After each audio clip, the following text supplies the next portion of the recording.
We walked across the same stage that day, same gowns, same smiles for the camera. But behind mine, there was something colder. My parents had paid every cent of my sister's tuition while I'd worked nights just to keep up. When I once asked why, my mother said she deserved it, but you didn't. I never forgot those words. They came to our graduation anyway, sitting in the front row like proud parents. But when the dean called my name and the crowd began to cheer, their faces turned pale.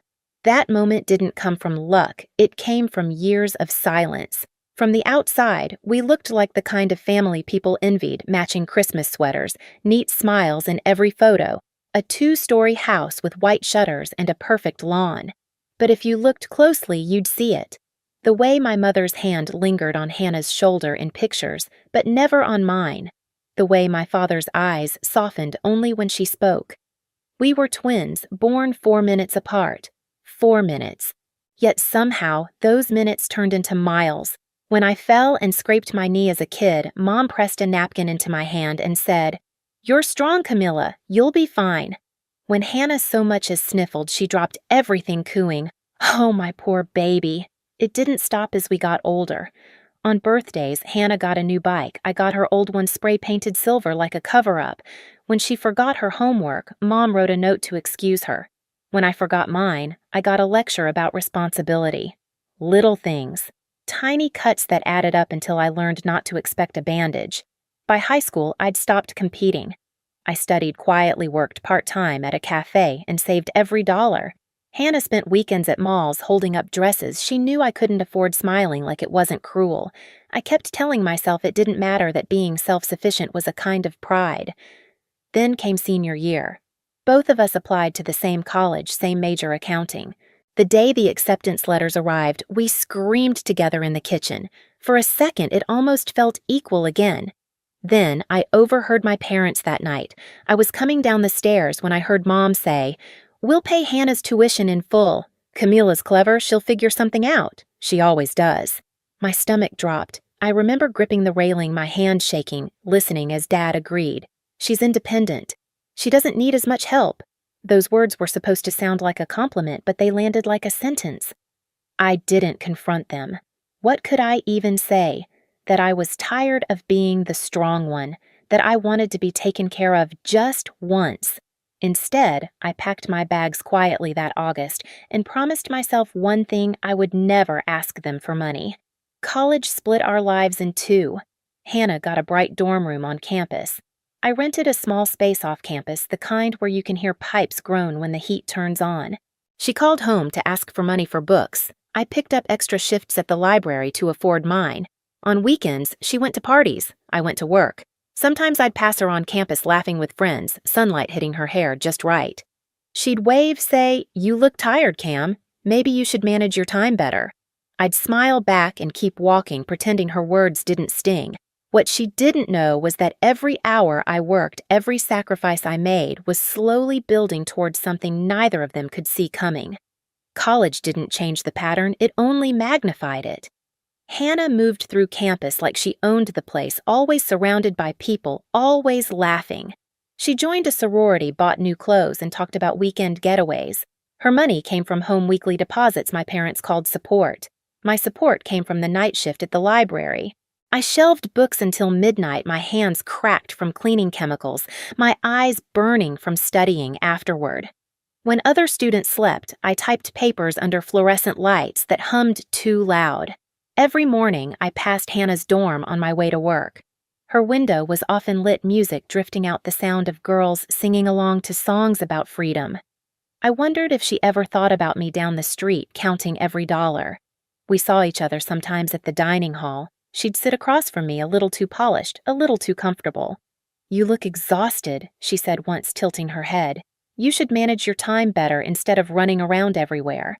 She meant well, or at least she thought she did. I just smiled. "Maybe you're right," I said, and finished my coffee in silence. The breaking point came a few months later. Tuition deadlines loomed, and I was short on payments. I called home not to ask for money, but to check if there was anything they could help with, even a loan I'd pay back. My mother answered. I could hear the TV in the background, the sound of laughter. "Mom!" I began carefully. I was wondering if maybe you and Dad could help me cover part of the tuition this semester. Just a bit. I'll pay it back." There was a pause long enough to make my throat tighten. Then her voice calm and firm. "Camila, we already paid for Hannah. She deserved it. But you didn't." For a moment, everything went silent, the TV. My thoughts, even my heartbeat. I stood there, gripping the phone so tightly my knuckles whitened. "I didn't deserve it," I repeated more to myself than to her. "You're strong," she continued like she was explaining something obvious. "You'll figure it out. You always do." And then the line went dead. I stared at my reflection in the dorm window. The girl looking back wasn't crying. Her eyes were dry, but something behind them shifted like a door closing quietly. I thought of all the nights I'd stayed up working, of the childhood moments I'd swallowed whole, of how easily they'd erased me from their sense of pride. That sentence didn't break me, it built me. That night, I walked to the library early. I organized the shelves, wiped the tables, and made a silent promise. If they believed I didn't deserve their help, fine. I'd prove that I didn't need it. I'd make them remember my name in a way they couldn't ignore. By the time dawn broke and the first students trickled in, I'd already mapped out everything: scholarships, internships, any door I could knock on. I was done waiting for approval. I was going to earn something they could never take credit for. I started showing up before sunrise when the library was still locked and the world was quiet enough to think. That quiet became my ally. I'd read financial analysis textbooks by the dim glow of my phone flashlight, memorizing charts and formulas until they started to feel like second nature. Exhaustion stopped being an obstacle. It became a kind of rhythm. Around that time, I met Professor McLaughlin. He taught International Financial Reporting Standards, a class half the students dropped because it was too dry. I stayed. One afternoon after class, he stopped me in the hallway. "You seem to understand this stuff," he said. "Where'd you study before Nowhere Special?" I told him.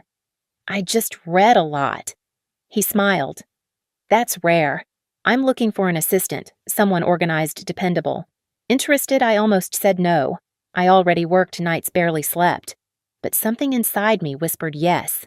Maybe because for the first time someone saw me without comparing me to Hannah. Working for him changed everything. He treated me like a colleague, not a kid. I helped grade quizzes, built spreadsheets, even corrected a few of his slides. He noticed. "You've got discipline," he said once. "Keep going. It'll pay off." I didn't realize how literal that would be until the email arrived. Subject: Benjamin Ford National Scholarship. I opened it, half expecting spam. But the sender was official, the seal shining in the corner. The message read, "We invite you to formally apply. Your professor's preliminary nomination impressed our committee."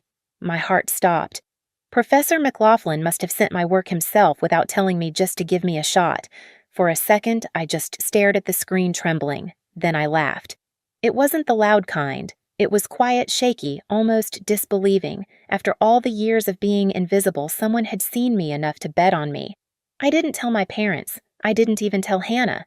I'd learned that my good news was safest kept in silence. Every evening after work, I drafted essays, refined resumes, and begged the printer to cooperate as I prepared submission packets. McLaughlin reviewed every line, pointing out where I could sharpen my arguments. Some nights, the stress hit hard. I'd think about Mom's voice. "She deserved it." "You didn't." It would echo in my head until it became fuel. When the results came 3 months later, I didn't scream. I just sat on my dorm bed, the letter trembling in my hands. "Congratulations, you are one of 5 national recipients." I whispered it out loud. Once. Twice. Then I exhaled, slow and steady. I'd done it. No loans, no handouts, no shortcuts. Later that evening, I called home, not out of spite, but habit. "Mom," I said, "I got selected for a national scholarship. It's kind of a big deal." Her response was a lukewarm, "That's good, dear. Hannah just got invited to her professor's garden party, so she's excited too." I bit my lip and nodded, even though she couldn't see me. "Yeah, we're both doing great then." When the call ended, I realized something had changed. I didn't feel small anymore. I wasn't angry either, just finished. I'd reached the point where their validation no longer mattered. I hung the letter on my wall right above my desk, not to gloat, to remind myself what silence can build. The award ceremony was 2 weeks away. They'd asked winners to bring their families to celebrate together. I hesitated, but then I thought, why not? Maybe it was time they finally saw what not deserving looked like. The ceremony took place on a Friday morning in early May, the kind of day that feels borrowed from spring, bright sky, soft breeze, everything pretending to be perfect. I arrived early, clutching the invitation so tight the edges bent. The hall was enormous, draped in blue and gold banners, the air filled with the low hum of conversation. I found my seat among the other recipients, all of us wearing nervous smiles and polished shoes that pinched just a little. When the doors opened for the guests, I saw them. My parents walked in first, my mother's pearl earrings glinting under the light, my father straight-backed but hesitant, scanning the crowd as if searching for a familiar world to cling to. And beside them, Hannah, perfect hair, perfect dress, holding a camera like she was about to capture someone else's triumph. I hadn't told them what kind of award this was. I just said it was a little thing at the university. Part of me wanted to see how they'd react when they realized. Part of me still hoped for something impossible, a flash of pride, maybe. We exchanged small waves across the room. Mom mouthed, "You look nice." I smiled politely, then turned away. The ceremony began. One by one, students' names were called, each accompanied by applause and polite nods. The dean spoke of excellence and dedication, words that floated through the air like confetti, beautiful but empty. My heart beat so hard it felt like a drum in my throat. When the announcer reached my name, I almost didn't hear it. The next recipient, the host said, is an example of resilience, discipline, and independence. Without financial support from her family, she worked nights as a librarian and cleaner to pay for her education. Her professors describe her as a force of quiet determination. Please welcome Camilla Moore. The hall erupted in applause. For a second, I couldn't move.